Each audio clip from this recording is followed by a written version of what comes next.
Hello, everybody. Good evening. If this is your very first time here, make sure that you click on the subscribe button and you hit the bell to get notified whenever I go live again. Go live every day. So here we go. Let me know what questions you guys have in the comments. Totally happy to answer anything that you guys have. And yeah, that's what's going on. So tonight I am answering the question of really specifically, the question was, when I have somebody, or when this person has somebody that's a retail customer that has been given to them by Young Living, right? So not only an orphan, but an orphan retail customer, how do you get that person to become a member, right?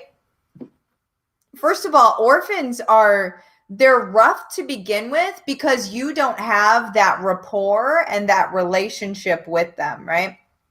So that's automatically going to be something that you have to make up ground for. So because whenever we typically sign people up, whenever you go through Go for Gold, you're going through the conversation cheat sheet, you're building rapport, you understand what their needs are, you understand all of those things. Well, whenever you've met the person, basically like 75% into a process that you've usually learned a bunch about them in the past, but you basically meet them right here, then you really have some work to do so far as backstory and so far as really finding out what their needs are, building rapport with them so they'll even respond to you in the first place, right? Because why do people go to Young Living to buy something instead of going through somebody that they know? There's only one or two reasons, right? Either they want to be left alone and they want to do it on their own, or B, they don't know somebody, right? So it could be either of those, and we don't ever know which one it is, right? So Jenny, hey, hi. Amanda, hey, Martha, well, hello.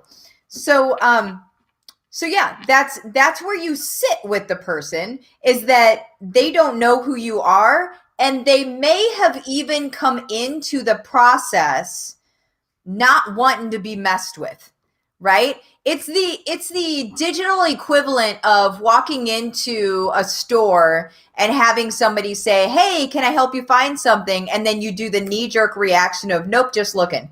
Right? That's almost like what that person has digitally done. That's like the energy of what happened there.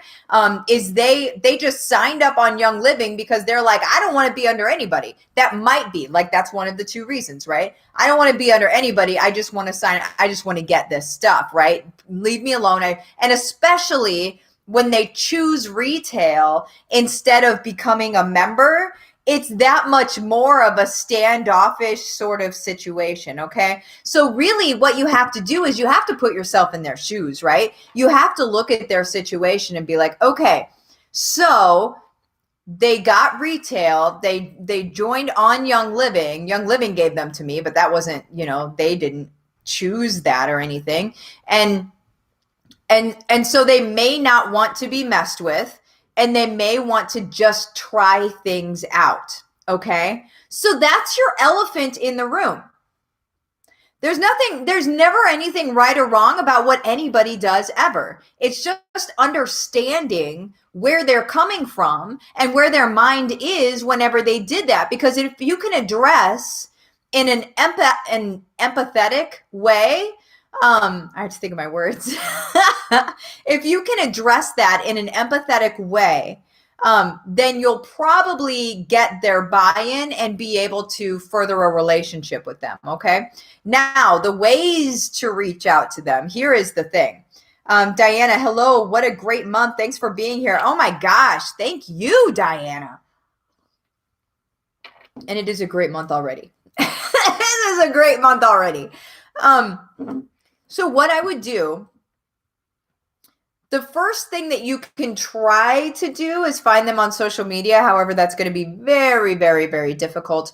What I would do is, because you can see their email address, you can search their email address on Facebook and see if it pulls up a profile. If they use that email address, then it will. So there's that, and you can try to message them that way, but we know how the other folder works, and sometimes people don't see it. A lot of times people don't see it, right? Okay, so there's that. I don't necessarily suggest that. You can try it if you want to. The other way is that you can send an email to them, but again, an email, a lot of people miss, okay? What I suggest for orphans across the board, and when I say orphans, you guys, I'm referring to the people that Young Living put under us because we haven't built up that relationship with them. What I suggest is lumpy mail, or what some people call happy mail. What I suggest is sending them a note that you write, okay? Remember their position is that they signed up likely, especially if they're retail, likely just wanting to try this thing out, right? And we can't see what they bought, which I really wish we could, but we can't see what they bought either, right?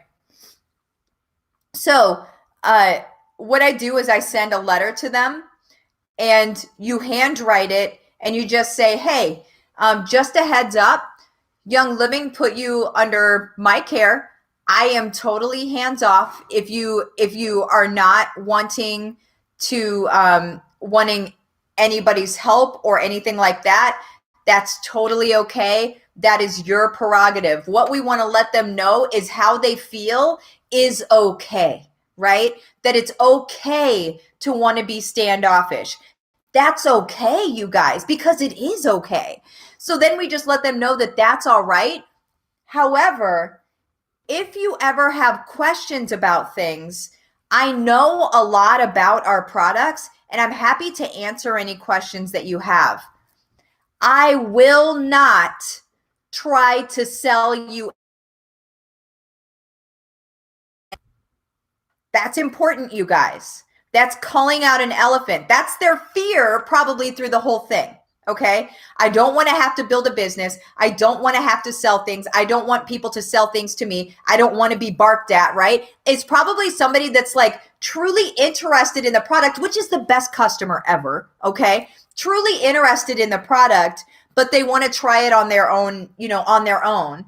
So then just say like, I'm not going to try to sell you anything. If you have any questions, I know a lot about this company and I know a lot of testimonials for a lot of different stuff. So if you have a question, let me know. I'm not going to bug you, okay? But just let me know if you have any questions, okay? What you don't say is you should really become a member because then you're going to get da da da da da, and then you're going to get, and then you need to get on ER and ba ba ba ba ba. You guys, we always just need to be concerned with the next step in the process. Okay? When you're sending them a piece of mail and then you send them like a sample of maybe your favorite oil, so like Peace and Calming or Stress Away, one of those oils that just everybody loves, right? Or you send them a roller bottle that helps with whatever, whether it be like a frustration oil or something like that. Just say, I have to use this one a lot. I have kids. I don't know if you have kids or not, but even if you don't have kids, you may need to use this too. I just wanted to send it off to you. No big deal. You guys, it needs to be easy breezy. We're not trying to sell them anything. Do not mention a starter kit in that letter. Okay. Now, it's super likely they're going to respond. All right. You also leave the ways that they can contact you. You can find me on Facebook here. You can find me on Instagram here. You can, here's my phone number and here's my email. I'm always available. You can text me, whatever you want to do. Right. And whenever they reach back out to you, what you do is basically we're going back here. Okay, because the system is still a system. We still need to know what their needs are. So we have that needs-based conversation. They're going to, if they ask you a question about something, then you say, okay, awesome. Let me ask you a couple of questions. And then you go into the conversation cheat sheet, which is in Go for Gold. Okay. So that's where you go back here and you start building up that backstory that you didn't have. You guys, that is how you turn an orphan into a team member. Okay. And then when it makes sense, only when it makes sense, and you've gone through your consultative sales conversation, which is the conversation cheat sheet, after you've gone through that, then you say, okay, so based on what you've told me, I would suggest X, Y, and Z. And you can get them retail if you want to, or you can just get a basic starter kit. It's $35 and then you can get 24% off all of this stuff. Totally up to you. No big deal either way.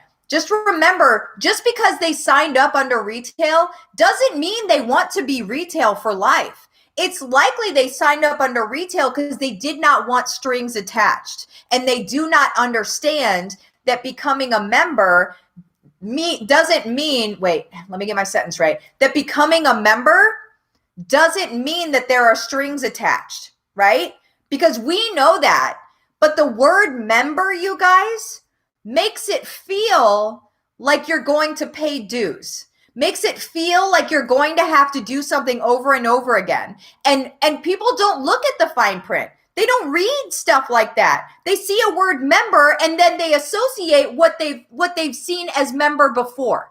Okay? It's words, right? So they see the word member and they're like, oh, I don't want to do a recurring thing, right? I'm a gym member and I pay a membership every single month. That's what member sounds like to some people, okay? So when you see them sign up with retail, we need to have these conversations, but the start of that conversation needs to be easy breezy, totally hands off, and it needs to go to their address that they had the stuff shipped to, because you know it will get there and you know they will see it. Period. That's it. Okay? What questions do you guys have?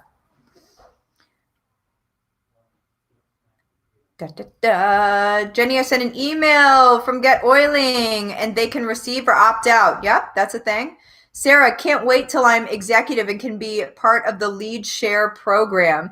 Helping orphans sounds like so much fun and interesting. Can you tell I'm yellow? Absolutely. Jenny, happy mail. Brilliant. There it is. Diana, personal note. Great idea. Sarah, can you get their address in the VO? I know you can message them for the VO. Yep, their address is in there. That's what I'm saying. This is how you reach out to them. Jenny, yep, their address is in there. Sarah, are only retail members orphans? Nope. Orphans are Young Living puts members under you. I've had orphans that have ordered $300 their first bout, right, as members. And then also retail. So it's either or. Sarah, oh, what's a good frustration oil? I need that in my life. Oh, I can't think of the blend right now. I'm sorry. I was going off the top of my head. Sarah, do you send the same note to your orphans? Is that verbiage somewhere? I don't.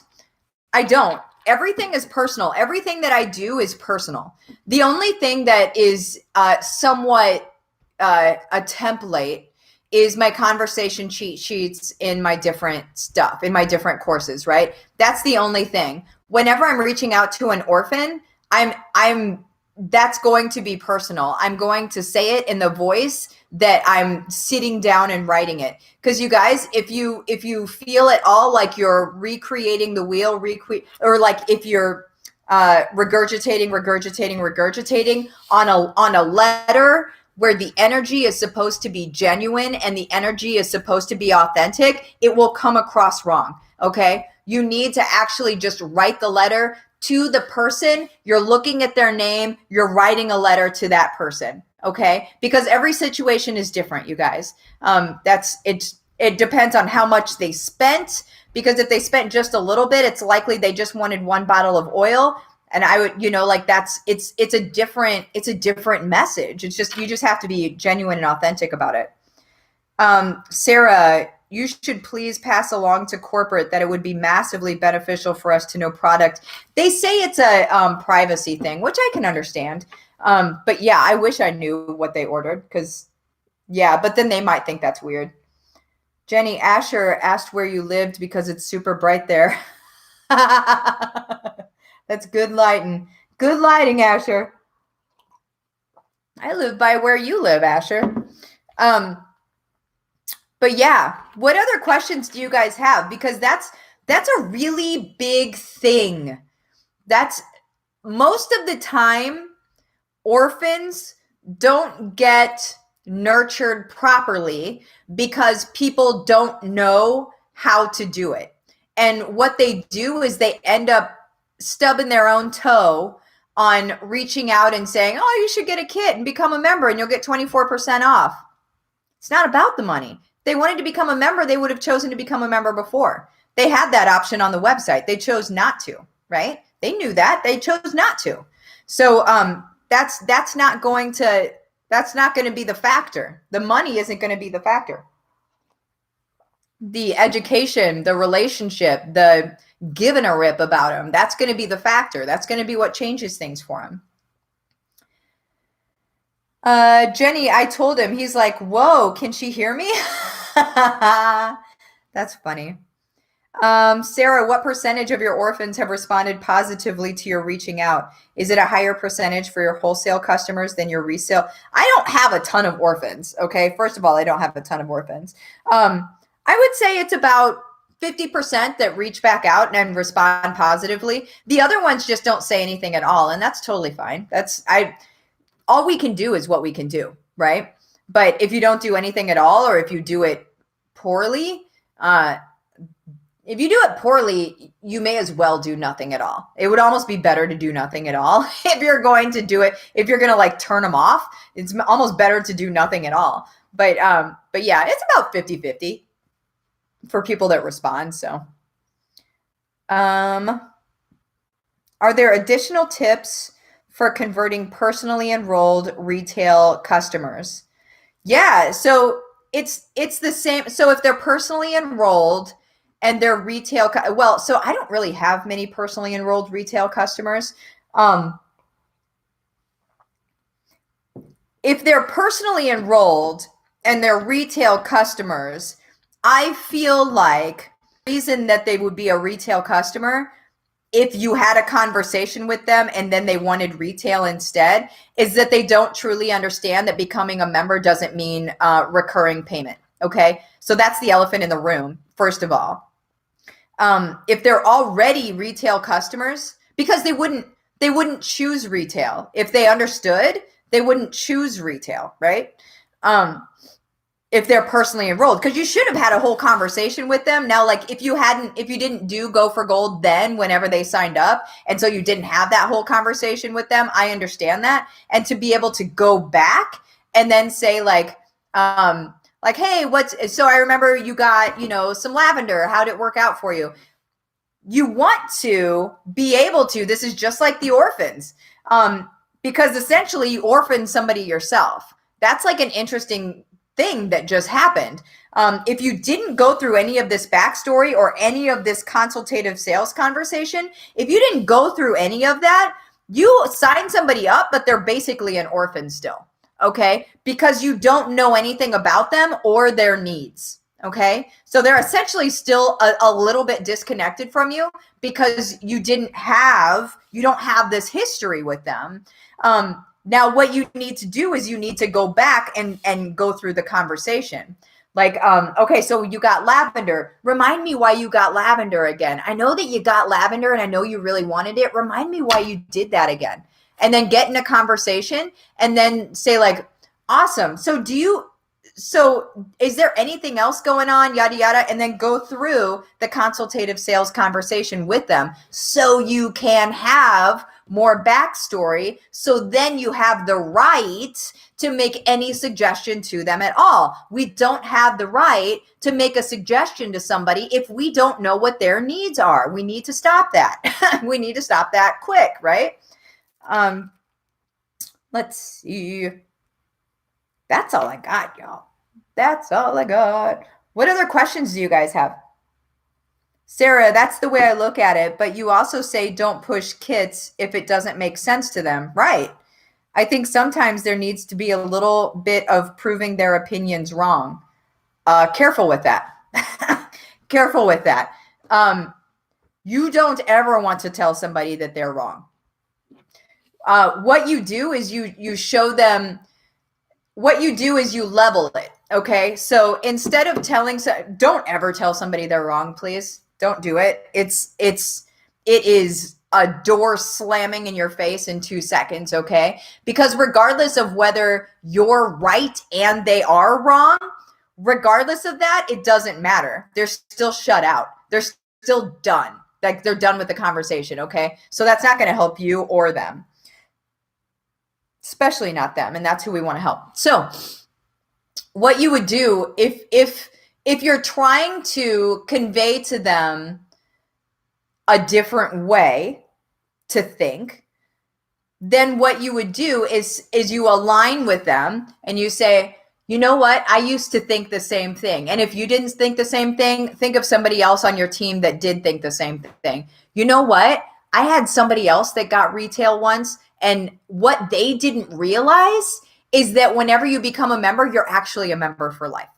Like that they didn't realize that. They thought that they were going to have to pay something every month. So then they ended up becoming a member because they realized they don't have to pay something every month. Do you see how I'm not directly saying you're wrong? This is the correct, this is the fact. What I'm saying is, this person thought that same thing, but then they realized X, Y, and Z. I'm telling a story. And I'm telling a story about that same thing with this person, but I'm saying it a different way so it's not directed energetically right at them. Instead, it's like it's conveniently a little bit fluffy over here, but they can still in their own mind be like, oh, that is what I was thinking, right? That is, I was thinking that. So, all right, I'm open to that, but they will not be open to it if you say, nope, you're wrong, and I don't assume that you would say that anyway. Like, I can't believe you would actually say that, but just in case somebody's watching and would, I have to say that. Diana, I am looking for an organizing book to keep track of my business. Any suggestions? Oh, my word. I suggest Get Oiling. I suggest using the CRM and Get Oiling, honestly. Meg, hey, Martha. Hello, Meg. Diana, I love orphans, all my new friends. So empowering when I see a newbie I didn't work for. Isn't that cool? Sarah, no, there's quite a bit of difference between my interior monologue and what comes out of my mouth. Red with a yellow filter. That's funny. It's like McDonald's or Hulk Hogan. So I don't know. Red and yellow. Ketchup and mustard. Okay, you guys. Well, I'm going to pop out of here because it's getting kind of late. You guys have an awesome night, and I will see you tomorrow. Bye-bye.